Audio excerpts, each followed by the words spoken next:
پاکستان کے دارالحکومت اسلام آباد میں اقلیتی امور کے وفاقی وزیر شہباز بھٹی کو بدھ کے روز فائرنگ کر کے ہلاک کر دیا گیا۔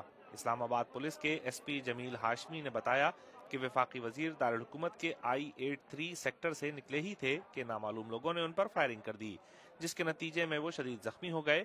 ان کو قریبی واقع مقامی نجی اسپتال منتقل کیا گیا تو وہ دم توڑ چکے تھے۔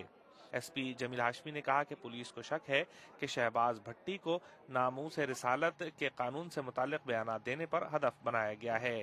اسلام آباد پولیس کے انسپکٹر جنرل واجد درانی نے ذرائع ابلاغ کو بتایا کہ وفاقی وزیر شہباز بھٹی I-83 میں اپنی والدہ کے گھر گئے تھے، جہاں سے واپسی پر ان کو ایک سفید مہران گاڑی نے روکا اور اس میں سے 3 یا 4 افراد باہر نکلے جنہوں نے شہباز بھٹی پر گولیاں برسا دیں۔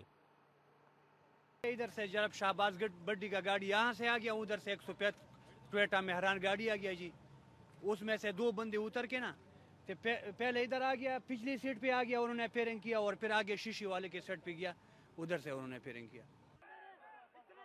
یاد رہے کہ اس سال کے بالکل شروع میں پنجاب کے گورنر سلمان تاثیر کو جب اسلام آباد میں ہی ان کے گارڈ نے فائرنگ کر کے ہلاک کیا تھا تو شہباز بھٹی نے ایک بار پھر یہ موقف دہرایا تھا کہ توہین رسالت کے قانون پر نظر ثانی کی جانی چاہیے تاکہ اس کا غلط استعمال روکا جا سکے۔ سلمان تاثیر اس قانون کے ناقدین میں سے ایک تھے۔ کچھ عرصے پہلے شہباز بھٹی نے BBC کے ساتھ انٹرویو میں یہ انکشاف بھی کیا تھا کہ توہین رسالت کے قانون سے متعلق ان کے موقف پر انہیں قتل کی دھمکیاں بھی ملی ہیں۔ I was told that if I will continue to campaign against the blasphemy law, I will be assassinated. Shahbaz بھٹی نے کہا تھا کہ قتل کی دھمکیاں ملنے کے باوجود وہ دہشت گرد قوتوں کے ڈر سے خاموش نہیں ہوں گے۔ Divert my attention.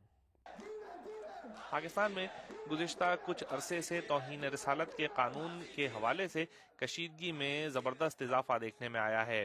سخت گیر موقف کی حامل مذہبی جماعتیں اس قانون حتیٰ کہ اس پر عمل درآمد کے طریقہ کار میں بھی کسی تبدیلی کے خلاف سفارہ ہیں اور بعض حلقوں کی جانب سے ان لوگوں کے خلاف قتل تک کے فتوے جاری کیے گئے ہیں جو اس قانون کے غلط استعمال کو روکنے کے اقدامات کا مطالبہ کر رہے ہیں۔